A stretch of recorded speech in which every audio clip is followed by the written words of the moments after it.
Hello, this is the enthusiast for CollectionDX. Today I'm taking a look at the latest Brave Gokin release by CM's Corp, and this is the Brave Gokin number 34 Baratak, a new interpretation of a classic Magnemo design. First I'm going to talk about the box. You can tell first off from my hand, presumably, this is a very large box, and it's a very loud box. You can tell from the kind of over-the-top Photoshoppery that it's a bold design, but it kind of works. It's a little garish for my taste, but I like it. It's not too bad. You can tell that there is all sorts of photographs of many accessories and configurations, which certainly is an accurate depiction of what lies within this box. So let's crack it open, shall we, and see what lies within. So, put this thing open. The unboxing. Okay, first off, you will notice magnificent styrofoam. You'll notice a fairly flimsy, minimal instruction sheet, which presumably will just show us the various configurations. We probably don't need it to begin with. So, a very formidable styrofoam coffin, in two levels. So, I'm going to put this one aside and take a look at this first level. Within it,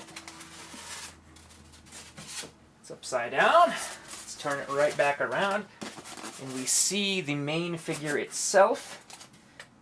The first thing you'll notice is, dear God, look at how many things are in this styrofoam tray. There is a ton of accessories here. It reminds me of the old, Popey play sets. I mean, you open the box and there's a ton of things going on. It would have been slightly nicer if all of these little holes or slots for these items was uniquely shaped per the old Popey aesthetic, but it's kind of neat just looking at it. I mean, it's overwhelming, if I'm honest, just looking at it. And there's all these wedges of styrofoam holding everything in, so you see the Barattack figure itself. See, compared to my hand, it doesn't seem huge. It seems like this set, my thought right now is that this set is all about accessories, which I'm not predisposed to like. I like simple toys with not a ton of accessories, so I'm gonna get into this and see if I like it. So let's take a look at the second tray. This is more substantial in terms of what it adds to the accessories. Looks like the more substantial Magnemo-based accessories for vehicles, whereas this tray looks mostly like weapons, and you see some small-scale ships. This one you'll start to see there's pretty serious Magnemo-type joints going on. There's a big ship here.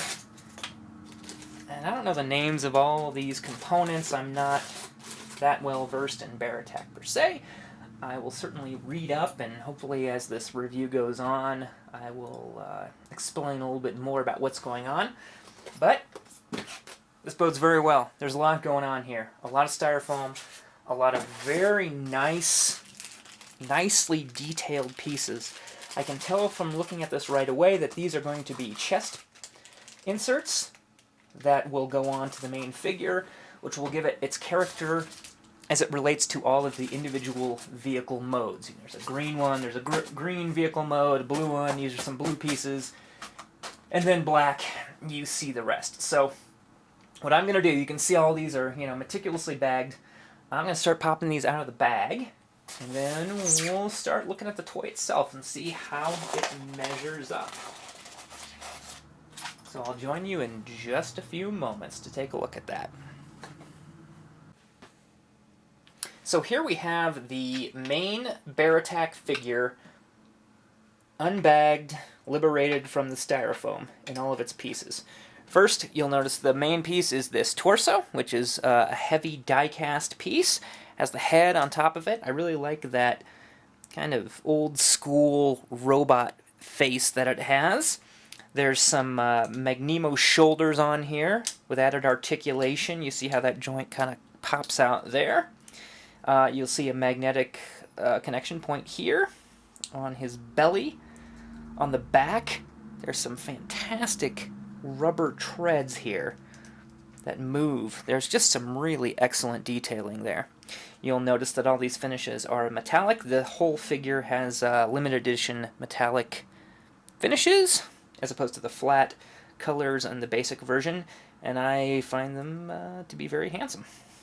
Next we have his main stocky leg pieces. This is a foot, believe it or not. So his two lower legs.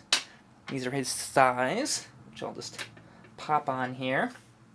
I'm not sure exactly how these all go together, but you know, we'll figure it out as we go. So let's put that there.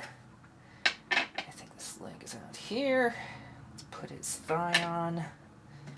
Pop this on the torso. He's starting to come together nicely. And then two hand pieces. His basic hands consist of a claw and a drill. So I'm going to pop these into his arms here, and they click in nicely, and you'll see, uh-oh, this does not look good, first of all. That's starting to collapse a little bit under the weight. We'll see how it holds together. You'll see these both are rocket punch, the claw, and the drill. So both of these forearms are rocket punch capable. So immediately I'm noticing a little bit of floppiness owing to those double magnetic ball joints. You see how that's happening there? Makes me a little nervous.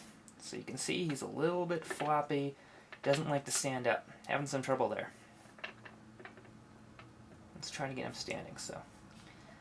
Okay. So this is the base figure. Right here.